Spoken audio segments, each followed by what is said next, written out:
ఈరోజు యూత్ కాంగ్రెస్ ఆధ్వర్యంలో జమ్మికుంట ఎంఆర్ఓ గారికి ఓట్ చోరీ పైన రిప్రజెంటేషన్ ఇవ్వడం జరిగింది. ఓట్ చోరీ గత మున్సిపల్ ఎన్నికల్లో ప్రజాస్వామ్యబద్ధంగా ఎన్నికలు జరగాల్సిన ఎన్నికలు బీఆర్ఎస్ ప్రభుత్వం ఉన్నప్పుడు ఆ విధంగా జరగకుండా బీఆర్ఎస్ కౌన్సిలర్లంతా గెలిచి ఆనాడు గద్దెనెక్కడం జరిగింది. అలాంటి ఓట్ చోరీ మళ్లీ పునరావృతం కావద్దనే ఉద్దేశంతో నేడు యూత్ కాంగ్రెస్ అంతా కలిసి కూడా ఎంఆర్ఓ గారికి రిప్రజెంటేషన్ ఇవ్వడం జరిగింది.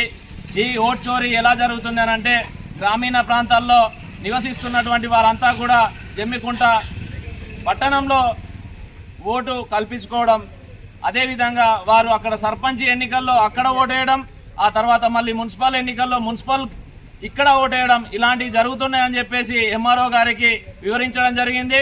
వారు దీనిపైన పూర్తి స్థాయి విచారణ జరిపి నేను ఆ ఓట్ చోరీ ఏదైతే ఉందో వాటన్నిటిని కూడా తొలగిస్తానని చెప్పేసి బలమైన నమ్మకాన్ని మా యువజన కాంగ్రెస్ అందరికీ కూడా ఇవ్వడం జరిగింది.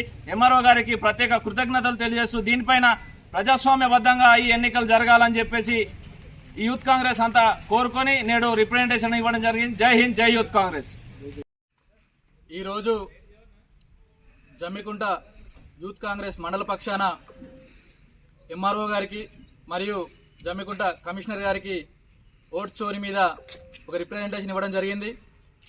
మరి న్యాయబద్ధంగా చట్టబద్ధంగా జరగాల్సినటువంటి ఎన్నికల్లో కొందరు నాయకులు మున్సిపాలిటీలో 30 వార్డులలో వాళ్ళ గెలుపు లక్ష్యంగా వాళ్ళు ఏం చేస్తున్నారంటే, ఎక్కడో ఉన్నటువంటి మున్సిపాలిటీకి సంబంధం లేనటువంటి వ్యక్తుల యొక్క ఓట్లను ఇక్కడ నమోదు చేయడం జరుగుతుంది.